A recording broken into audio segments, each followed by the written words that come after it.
Hello friends, welcome to the Electronic Buddy channel.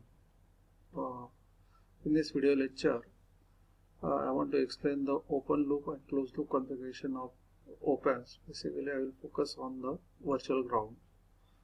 Then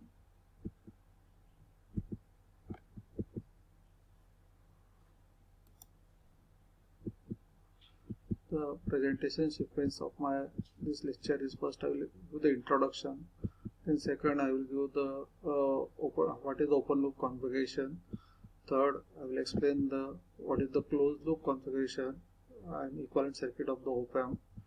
Then fourth one, we'll concentrate on the closed loop configuration of the Opamp, and finally we explain the concept of the virtual ground, which is very important in case of the application of the Opamp here.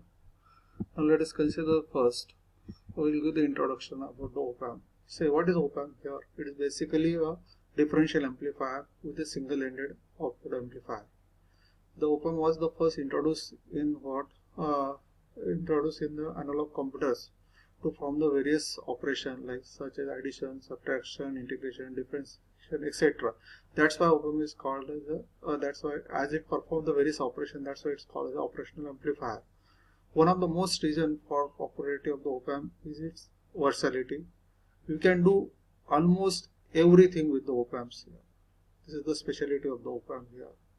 The user can generally carry out the design without the thorough knowledge of the Opamp, and that's why the design process is easy with the Opamp IC. Now we'll consider the open loop configuration of the Opamp here. So this first figure indicates what it is open loop configuration of the Opamp here. Open loop means what?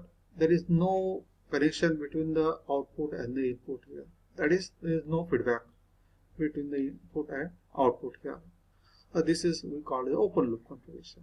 In the open loop configuration, Opamp function as a high gain amplifier here. Ideally, its gain is infinite here.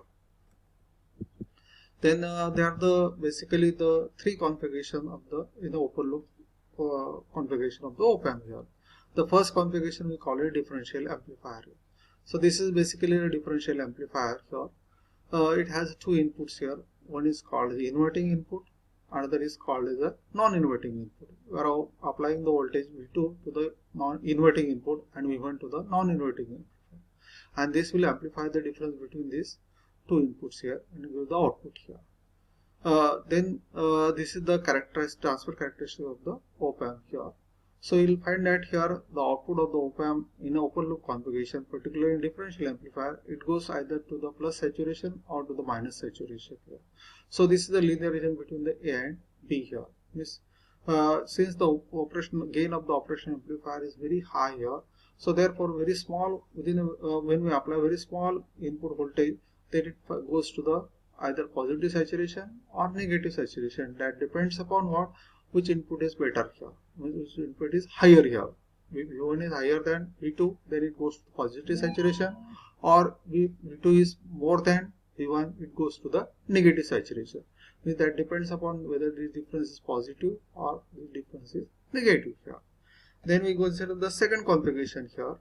So that is we call the inverting configuration, inverting amplifier.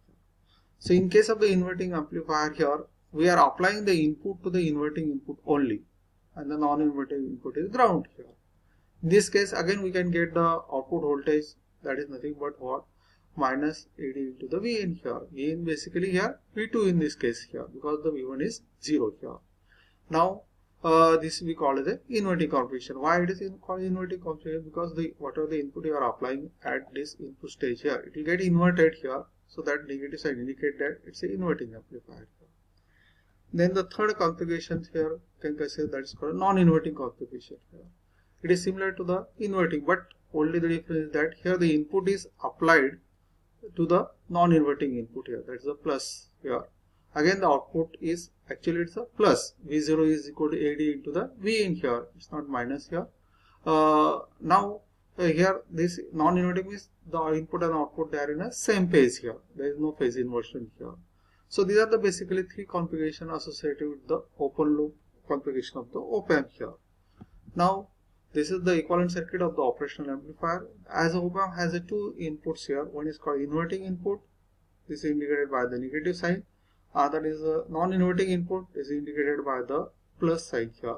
And then the difference between these two inputs is we denote as the V difference here. This is the input impedance of the operational amplifier here. Ideally it's infinite here. Then if you go towards the outside, we see this equivalent circuit from the output towards the output here. We'll find that this is the output impedance of the operational amplifier, and this is the source here. So that indicated by minus A into V2 minus V1, where V1 and V2 these are the inputs applied to the inverting input and the non-inverting input here. And finally we can get the output voltage here. So this having the dual power supply, we need for the operational amplifier, that is a plus supply and minus supply here. Then so the one question is in our mind is that why the op-amps with the open loop configurations are not suitable in the linear applications here. So that the basic some reasons are there here. In open loop configuration specifically, the clipping of the output occurs when the input exceeds the saturation level. As we have already seen that here in case of the differential amplifier, here we see the characteristic of this open loop configuration, particularly differential amplifier. So when you are applying a very small input voltage here, then it goes to the saturation, output goes to the saturation here. Means if the input is more than this input here, then it will clip at the output here. We will get the distorted output here. That's basically the this is a drawback of the this open loop configuration here. So that's why this is because of very small high open loop gain. This is the region here, and due to very small input voltage it get amplified, which is of order of the microvolt, sorry, and the frequency is a very low frequency which will be get amplified here. The second is the open loop gain of this operation amplifier in the open loop configuration is not constant, but it varies with the temperature and the power supply.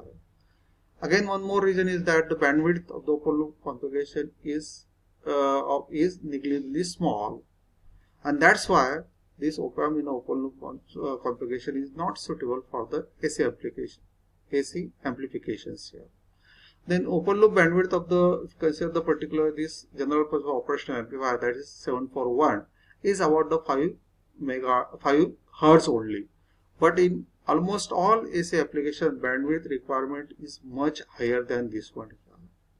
And for this reason here, the open loop configuration is generally not used in a linear application. Then you say that whether it will be useful in the whether this open loop configuration will be useful in other application. Yes, it will be used in a non-linear application like a comparator, square wave generation, and then suitable for the unstable multi-abrasive, etc. Then, so if you consider the closed loop configuration of the op-amp here, they are basically the two closed loop. Closed loop means what? When we are applying the feedback to the between the input and output here, we get the closed loop configuration here. So there are basically the two types of the closed loop configuration. One is called an inverting amplifier, another is called a non-inverting amplifier here. So when we use this operational amplifier in the inverting configuration here, so there is a one important question, one important concept is there, which is called a virtual ground here or virtual short here. So let us say what is this virtual short or virtual ground here. So as you know that the gain of the operational amplifier is ideally infinite, practically is very high. This is about the 10⁵. And what are the supply voltage we are using here? Suppose it is a, let us say that is a plus or minus 15 volt here. So the plus saturation is maximum up to the plus 15 volt. It is always less than this here. So in case of that here, what are the difference in the input here? That is this saturation level divided by the gain of the operational amplifier. So if the saturation level is, suppose that is a 15 volt, the gain is 10⁵, then it comes out to 150 microvolt here. It means that op-amp can work as a linear amplifier, as that is plus VID to the minus VID if the input voltage is less than 150 microvolt. So this means above this it will get saturated. So this is one of the important reasons here. So it means that what are the difference between these two input is near about 150 150 microvolt, it is nearly equal to 0.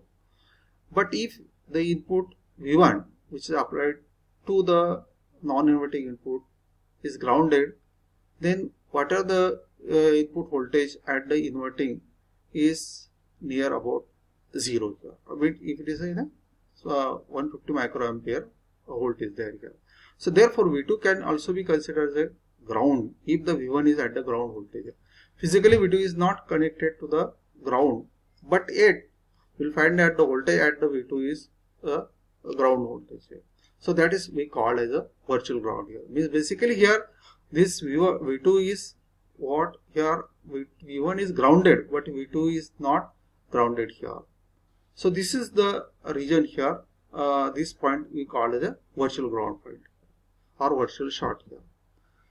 Then now we consider the inverting amplifier, in which this concept is very important here. As you know that you are applying, this is inverting amplifier here, you are applying the input to the inverting input here, and non-inverting terminal is get grounded here. So as you know that it has an infinite voltage gain, practically means it is very high, but actually ideally it is infinite here.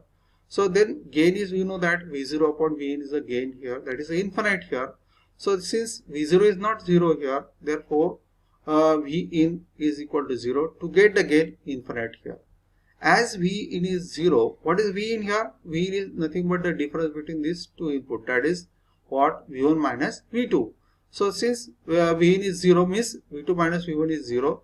Therefore what, V2 is equal to V1, but V1 is 0 here, therefore V2 is 0, which is not actually connected to the ground, but the voltage at this point, so that is X is 0 here.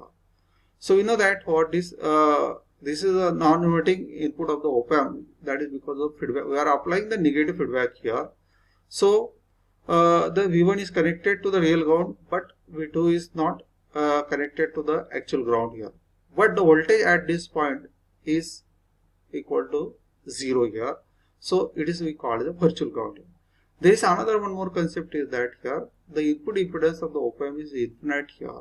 So therefore these, what are the input current you are applying because of this input voltage here In. So this current will flow through the feedback path here. So therefore this In is same as the feedback current here. Input current is same as the feedback, as Opamp will not take any amount of current inside here because input impedance is infinite here. So this is very important concept here. Then you see here, so this is the means what this is a circuit to explain the equivalent circuit, means that is explain the virtual ground here. So this is R1, this is R1, this is RF feedback resistor here. This point is at a virtual ground here. So you'll say that this actually the non-inverting terminal is connected to ground here. But there is a, we find that there is a virtual short between this inverting and the non-inverting terminal. So very important point is that the voltage at both the points is 0 here, but this is physically connected and this is not physically connected here to the ground here. So that's why this is called a virtual ground.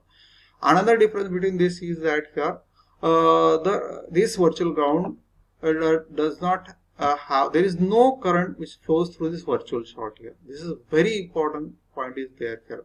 So it means that whatever the input current here that flows to the feedback current, and this concept is very important for the analysis of the circuit. So that's why these are the two very golden laws, rules of the Opamp here. Means what, the first one is that Opamp will make this difference in the input voltage, that is 0 here, this difference is 0 here, and the second is that Opamp input draws no current here. So these are the very two important points related to this operational amplifier. So this is basically the concept of the virtual ground, and which is very useful in case of the application of the Opamp here. This concept will make the analysis of this circuit using the Opamp very simple here. So this is the concept of the virtual ground here. Thank you very much.